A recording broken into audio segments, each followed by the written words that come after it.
The morning sun cast long shadows across the military base as Chief Petty Officer Marcus Rodriguez watched the new medic walk through the gates. Hospital Corpsman Second Class, Sarah Chen, moved with a quiet confidence that caught his attention. She was small in stature, maybe 5 feet 4 inches. But there was something in the way she carried herself that spoke of experience beyond her years. The SEAL team had been without a dedicated medic for 3 weeks since their last one rotated out.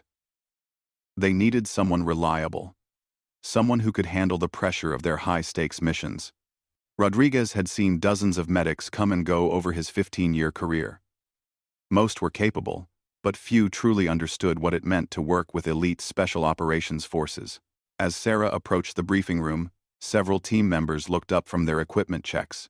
Petty Officer First Class Jake Morrison, known for his sharp tongue and skeptical nature, exchanged glances with his teammates. The team had grown tight over their years together, and accepting a new member was never easy. Another fresh-faced medic, Morrison muttered to his partner. Petty Officer Second Class David Kim. Hope this one can keep up. Lieutenant Commander Thomas Blake, the team leader, stood as Sarah entered the room. He was a man who commanded respect without demanding it. Someone who had earned his position through years of successful operations and genuine care for his men. Gentlemen, I'd like you to meet Hospital Corpsman, Second Class, Sarah Chen. She'll be our new team medic, Blake announced to the room. Sarah stepped forward, her medical bag slung over her shoulder. She looked each man in the eye as Blake made introductions. There was Rodriguez, the team chief with graying temples and countless missions under his belt. Morrison, the team's designated marksman, studying her with obvious doubt. Kim, the communications specialist, offering a polite nod. Thompson, the explosives expert, barely looking up from his gear. And Williams, the youngest member of the team, trying not to stare. I know you guys have been operating without a medic for a while, Sarah said, her voice steady and clear. I'm here to make sure that gap is filled properly. I've reviewed your recent mission reports and medical protocols. I'm ready to integrate with your team. Rodriguez noticed she didn't boast about her qualifications or try to impress them with stories. That was a good sign. Too many new arrivals felt the need to prove themselves with words before they'd proven themselves with actions. The first few days were routine. Sarah familiarized herself with the team's equipment, their standard operating procedures, and their individual medical histories. She was thorough, asking detailed questions about previous injuries, allergies, and specific concerns each man might have. During physical training, she kept pace without complaint. When they ran their standard 6-mile course, she finished in the middle of the pack, not trying to show off but clearly not struggling either. In the weight room, she focused on functional strength exercises rather than trying to match the heavy lifting of the larger team members. Morrison watched her carefully during these early days. He'd seen medics who couldn't handle the physical demands of SEAL operations, and others who could keep up physically but cracked under the mental pressure. Sarah seemed solid on both fronts, but he'd reserved judgment until they faced real pressure. The team's next assignment came down the pipeline on a Friday afternoon. Intelligence had located a high-value target in a compound overseas. The mission would require fast insertion, precise execution, and potentially difficult extraction under fire. It was exactly the kind of operation where having a reliable medic could mean the difference between bringing everyone home and leaving someone behind. As they prepared for deployment, Sarah methodically checked and rechecked her medical supplies. She organized her aid bags with the efficiency of someone who had done this countless times. Each item had its place, each medication was accounted for, and every piece of equipment was tested. You seem pretty comfortable with all this, Rodriguez observed as he watched her prepare IV supplies. Medical preparation is everything, Sarah replied without looking up. The better prepared I am here, the more options I have out there. The night before deployment, the team gathered for their final briefing. Blake went over the mission parameters, entry and exit routes, contingency plans, and communication protocols. Sarah listened intently, taking notes and asking clarifying questions about potential casualty collection points and medical evacuation procedures.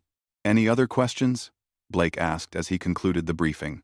Morrison raised his hand. What happens if our medic becomes a casualty? Who's her backup? It was a fair question, though delivered with an edge that suggested doubt about Sarah's ability to avoid becoming wounded herself. Sarah looked directly at Morrison as she answered. Every team member should know basic trauma care, but Rodriguez has the most advanced medical training after me. We've already gone over the contingency medical protocols. If I'm unable to provide care, he knows how to step in until we can reach higher-level treatment. Morrison nodded, satisfied with the answer but not necessarily convinced of her competence under fire.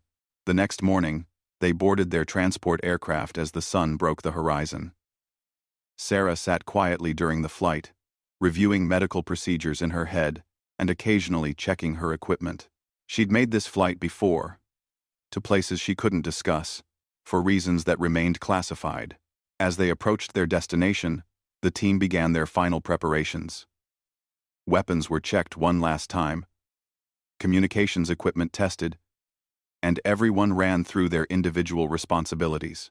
Sarah attached her medical bags securely to her vest and ensured her personal weapon was ready. The pilot announced their approach to the drop zone. Sarah felt the familiar sensation of pre-mission focus settling over her. Her breathing remained steady, her hands calm. She'd learned long ago that staying composed before action was just as important as staying composed during it. The aircraft touched down briefly, just long enough for the team to disembark and disappear into the darkness. Their insertion point was several miles from their target, requiring a cross-country movement through difficult terrain. Sarah adjusted her pack and fell into position in the team formation. The mission was beginning, and with it would come the first real test of how well this new medic could perform under the pressures that defined SEAL operations. None of them knew that before the mission ended, they would discover just how much experience their quiet medic actually possessed, or how her past would change their understanding of courage under fire. The team moved through the darkness with practiced silence. Sarah matched their pace, her medical equipment secured to minimize noise while keeping essential supplies easily accessible. 3 hours into their movement, they reached the observation point overlooking their target compound. Lieutenant Commander Blake studied the objective through his night vision scope. The intelligence had been accurate. The high-value target was present, along with approximately 8 armed guards patrolling the perimeter. The compound consisted of 3 buildings arranged around a central courtyard, with limited cover for their approach. Overwatch positions here and here, Blake whispered, pointing to elevated positions that would provide Morrison and Kim clear fields of fire. Thompson, you'll breach the main entrance after we neutralize the perimeter guards. Rodriguez and I take the primary building. Williams covers our 6. Sarah listened as he continued. Chen, you set up your aid station here, behind this wall. Good cover, central location, clear access to all potential casualty collection points. Roger that, Sarah replied quietly, already visualizing how she would organize her treatment area. The team moved into position with the fluid coordination that came from years of working together. Sarah established her medical station behind a stone wall that would provide protection while allowing her to observe most of the compound. She arranged her supplies methodically, placing the most critical items within immediate reach. At exactly 0300 hours, the operation began. Morrison's rifle whispered twice, dropping 2 perimeter guards simultaneously. Kim's suppressed shots took out a 3rd guard near the secondary building. The team moved forward like shadows, their years of training evident in every step. Sarah monitored the assault through her night vision, tracking each team member's position and watching for any signs of injury. The initial breach went perfectly. Thompson's explosive charges created precise openings without excessive noise, and Rodriguez and Blake disappeared into the primary building. For the first 10 minutes, everything proceeded according to plan. Then, the situation changed dramatically. Contact rear! Williams shouted over the radio. A vehicle had approached from an unexpected direction, carrying additional enemy fighters. The quiet infiltration suddenly became a firefight. Sarah heard the sharp crack of AK-47 fire mixing with the more controlled shots from her team's weapons. Through her scope, she could see muzzle flashes from multiple positions as enemy reinforcements took cover and returned fire. "We've got at least 6 additional hostiles," Morrison reported from his overwatch position. "They're trying to flank Williams." Blake's voice came through the radio with forced calm. "Primary objective secured. Moving to extract." But as Rodriguez emerged from the building with Blake, Sarah saw him stumble. Even in the darkness, she could tell he was favoring his left leg. "Chief's hit," she called into her radio. "I can see him moving, but he's limping. It's just a graze." Rodriguez's voice came back, though Sarah could hear the strain in it. "Keep your head down, Doc. We'll make it to you." Sarah was already moving. Against protocol for medic safety, she left her protected position and began working her way toward Rodriguez's location. She knew from his movement pattern that he was more seriously injured than he was admitting. "Chen, stay in position," Blake ordered over the radio. "Negative, sir. Chief needs immediate attention," Sarah replied, continuing to move forward under cover. As she reached Rodriguez's position, she could see that what he called a graze was actually a through-and-through gunshot wound to his thigh. Blood was flowing steadily, and his face was pale with pain and blood loss. "Told you it was just a graze," Rodriguez said with a weak smile as Sarah quickly assessed his wound. "Yeah, and I'm telling you it's a little more than that," Sarah replied, already working to control the bleeding. "You've got arterial involvement. This needs pressure and a tourniquet." Bullets snapped overhead as enemy fighters continued trying to advance on their position. Sarah worked with steady hands despite the gunfire, applying a combat tourniquet and pressure dressing to Rodriguez's leg. Her movements were smooth and efficient, showing no hesitation despite the incoming fire. "There, that'll hold you until we can get you to proper surgical care," she said, helping Rodriguez to his feet. "But you're not walking out of here on your own." The extraction was supposed to be routine, but with Rodriguez wounded and enemy reinforcements continuing to arrive, the team found themselves in a running gunfight. Sarah helped support Rodriguez, while Morrison and Kim provided covering fire from their elevated positions. They were halfway to the extraction point when Thompson called out a warning. "RPG. Take cover." The rocket-propelled grenade exploded against a nearby wall, sending fragments of stone and metal flying through the air. Sarah threw herself over Rodriguez as debris rained down around them. When the dust settled, she realized that Thompson wasn't moving from his position near the blast site. "Thompson's down," Williams reported. "He's not responding." Sarah looked at Rodriguez, then at the distance to Thompson's position. The explosives expert was lying motionless about 30 yards away, completely exposed to enemy fire. "I've got to get to Thompson," Sarah told Rodriguez. "That's a death run, Doc. Too much open ground," Rodriguez said, gripping her arm. Sarah studied the terrain between their position and Thompson. Rodriguez was right. It was 30 yards of open space, with no cover, and enemy fighters were actively engaging from multiple positions. But Thompson was down, and every second counted in trauma care. "Cover me," she said into her radio. Then, before anyone could object, she was running. Sarah sprinted across the open ground in a zigzag pattern, her medical bag bouncing against her back. Bullets kicked up dirt around her feet as enemy fighters tried to track her movement. Morrison and Kim laid down suppressing fire, but couldn't eliminate all the threats. She slid into cover next to Thompson and immediately began her assessment. He was unconscious, with obvious head trauma from the explosion. Blood was flowing from a scalp laceration, and his breathing was irregular. But he was alive. "Thompson's got a head injury, but he's breathing," Sarah reported over the radio. "I need to stabilize him before we move." "Emma." "Negative, Chen." Blake's voice was sharp with command authority. "Too dangerous. We extract now." Sarah ignored the order and continued working. She quickly bandaged Thompson's head wound and checked his pupils with her small flashlight. The response was sluggish, but present. She prepared a neck brace to protect his spine during movement. "Doc, we've got to go." Williams called out. More vehicles approaching from the east. Sarah finished securing Thompson's airway and signaled that she was ready to move. But Thompson was a big man, nearly 200 pounds of dead weight. Moving him across open ground under fire would be nearly impossible.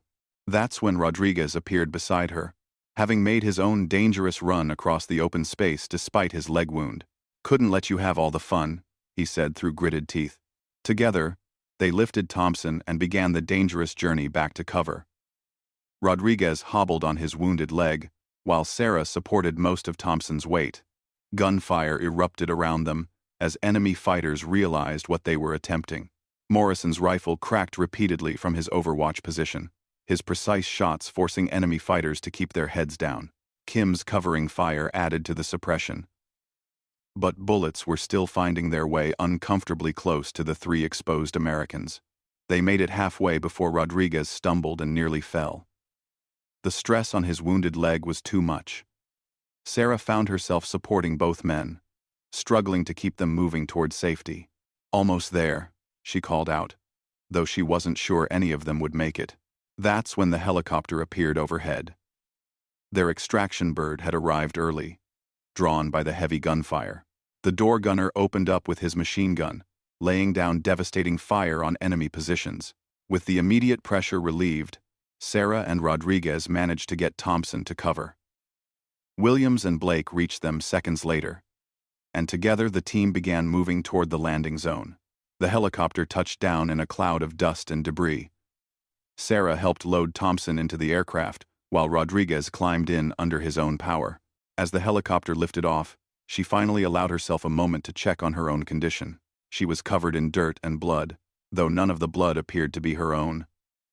Her hands were steady as she continued monitoring Thompson's condition during the flight. Rodriguez watched her work, noting the calm efficiency she maintained even after their harrowing extraction. "Where'd you learn to work under fire like that?" Rodriguez asked over the helicopter noise. Sarah looked up from checking Thompson's pulse.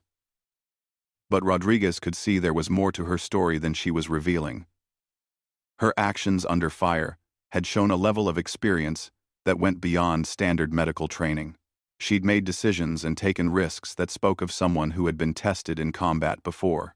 As the helicopter flew toward their forward operating base, Rodriguez realized that their new medic was full of surprises, and he suspected that before this deployment was over, they would discover just how much combat experience their quiet corpsman actually possessed. The forward operating base's medical facility buzzed with activity as Thompson was rushed into surgery. The base surgeon, Commander Patricia Wells, met them at the helicopter landing pad and immediately took charge of Thompson's care. Rodriguez was taken to a separate treatment area for his leg wound. Sarah stood outside the surgical tent, still wearing her blood-stained uniform, watching through the clear plastic windows as the surgical team worked on Thompson.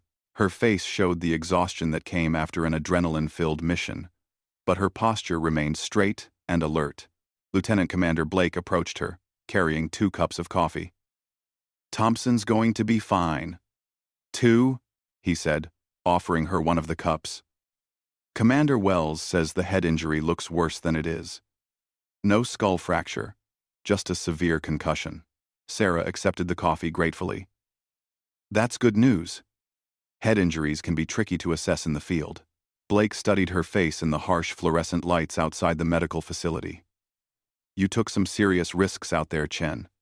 Running across open ground under fire isn't standard medic protocol. Sometimes the situation dictates going beyond standard protocol," Sarah replied quietly. "That's true," Blake said.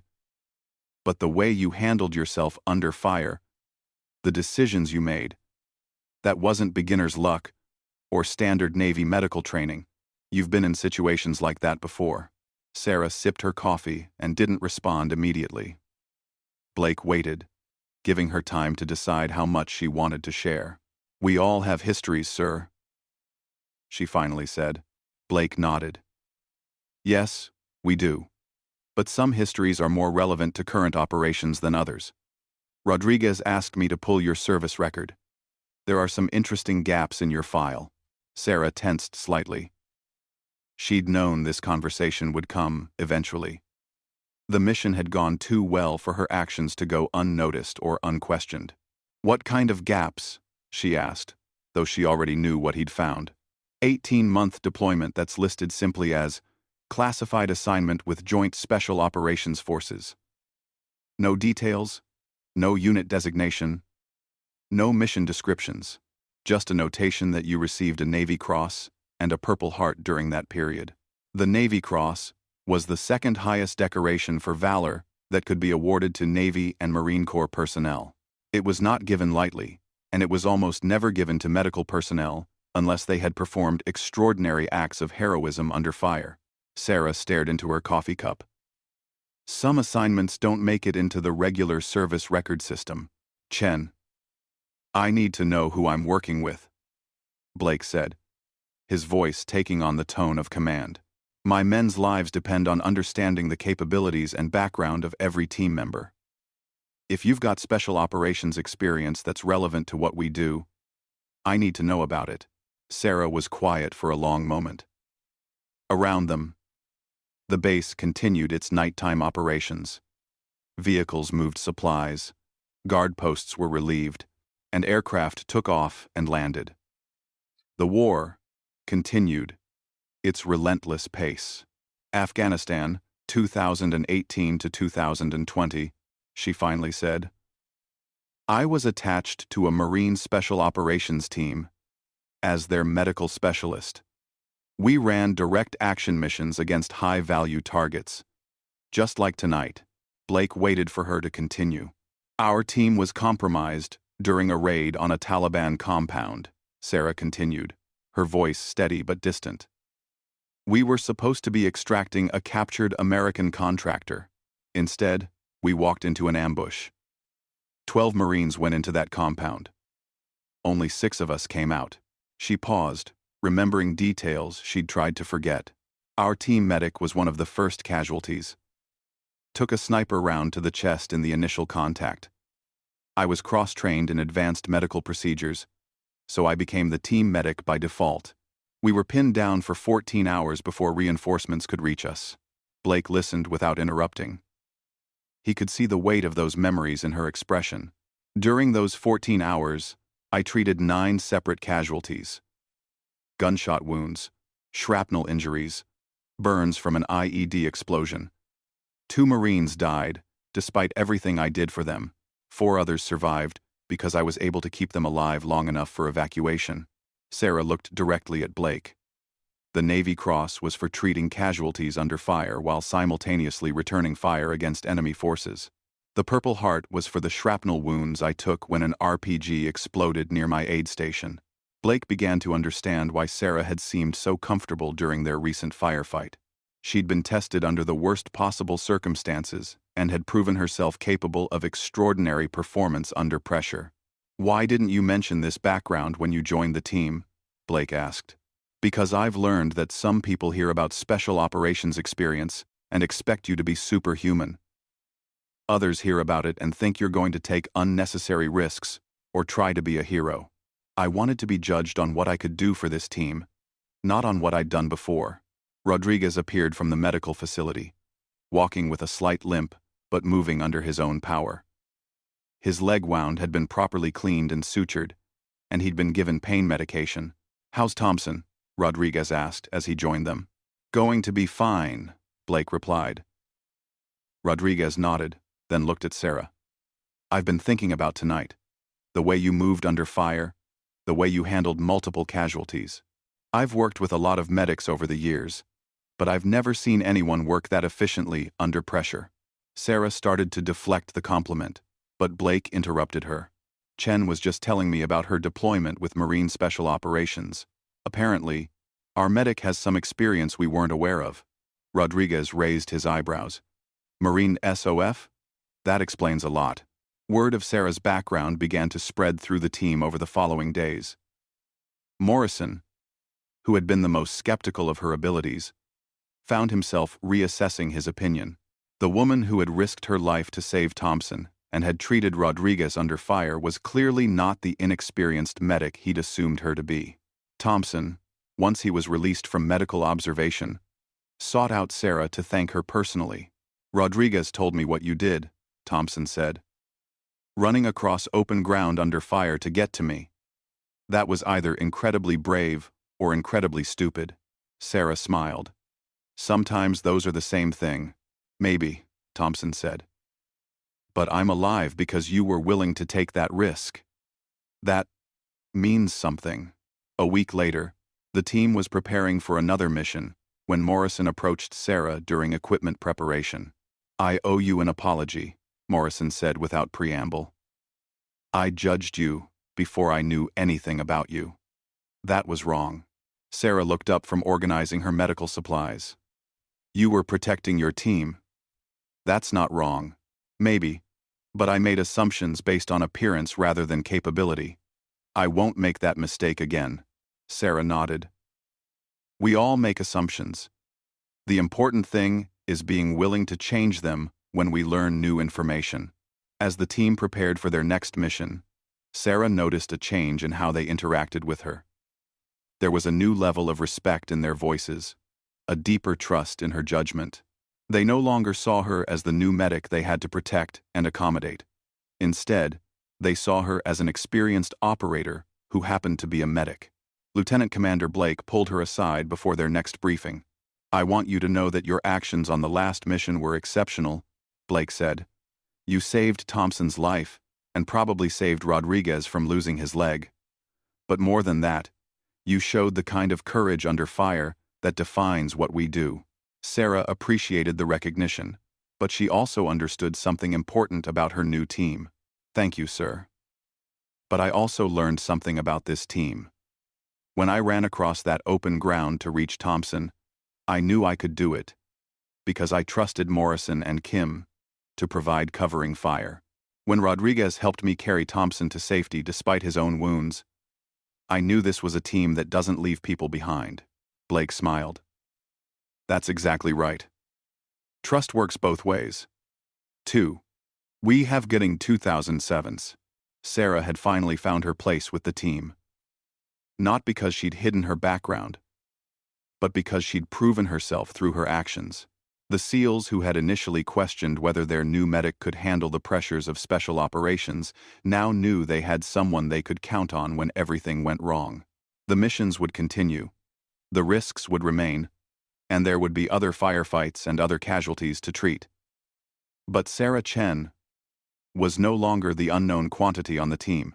She was their medic, tested under fire, and proven capable of the extraordinary performance that special operations demanded.